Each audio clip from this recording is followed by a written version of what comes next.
the labor table and proceed to my right, and then parties from the industry table will go last. Labor organizations, the floor is yours.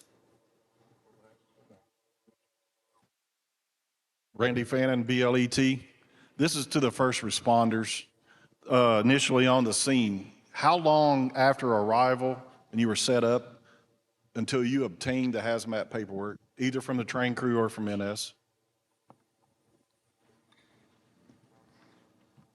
As the hazmat team, we had the consist at 10:23, 22:23. So we were on scene maybe 30 minutes before we had the consist, which I think was pretty quickly when you talk to others that we're able to obtain that quickly. That's approximately 2 hours after the incident derailment? I'm not sure what time the exact time of the derailment, but The next question is, did anyone locate the train crew and to obtain the paperwork from the conductor? Nobody from the fire department did. However, in reference to your last question, to my understanding, the fire department did have access to the consist within the first 45 minutes electronically by a representative from Norfolk. The police department did not. We did not locate the engine car, the conductor, or the engineer. So no first responder found the locomotive engineer or the conductor after arriving on the scene? Not on our end, no, sir. Thank you. excuse me, we did. At the incident command site, another first responder brought up what I believe was the conductor to talk to me. He did not introduce himself, but he had on the vest, and the other first responder identified him as the train conductor. And he was able to tell us which he thought was the last train that was still on the track. So that helped us identify where the derailment started and where it ended. Thank you. This is Jared Cassidy with Smart TD. We represent, along with Mr. Fannin here, the conductors and engineers on Norfolk Southern.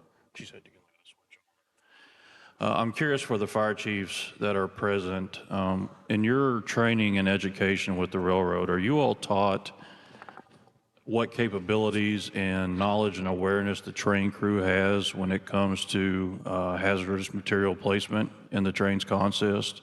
And what information they have available? Is that something that's relayed to you during the educational process for your first responders?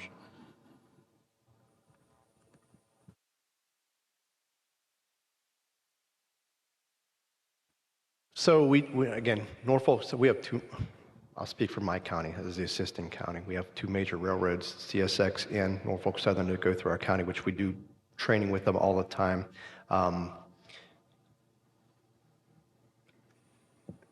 I believe this is the last time we had was a few years ago with Norfolk Southern, but they do tell us the training that the conductors do too. So, but as first responders, as a hazmat team, our guys are specifically looking for the consist. However we can get that, and if that's going for the conductor, that's our main goal.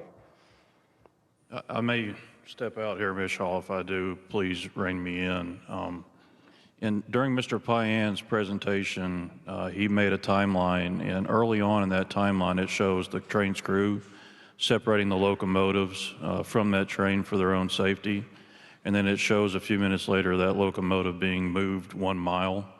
Are y'all aware that the conductor has an ERG book and that he actually referenced that ERG book given the consist information? And the point I'm getting to here is, I would argue the conductor was the first person on scene to know what the evacuation radius was and what the proper response should have been. And I guess so my question is, are y'all aware that he has that detailed of information when it comes to the hazardous materials and the ability to communicate or determine an evacuation radius and then actually follow through with it? And if you did not know that, having known that now, would that be helpful in the future because in my opinion, the quickest way to get the consist information, assuming the crew is not harmed in the derailment, would be through the crew. So long story short, question is, knowing that now, would that be more of a priority? Are you referring to more of a priority of finding that conductor? Is getting that material, that information? The conductor is going to be. It's always a priority, but what you have to realize is the amount of people available. Driving a mile down the tracks in an attempt to find him, if that's true where he went, is not manpower able to be done with limited manpower. And I know in the police department, and not to interrupt, we weren't even aware that that was protocol of the disconnection in the 1 mile until this particular incident. It sounds to me like probably the best thing that would happen is when they disconnect and do that, maybe they should call 911 and tell them that information instead of us going and having to find them. That's my next question. Your dispatch center would have been in communication with Norfolk Southern Dispatch, is that correct? Correct? And then they would have had that information from the crew. The only thing your dispatch would have had to do was ask the NS dispatcher where the crew was, and they'd have told you. That would be the quickest route.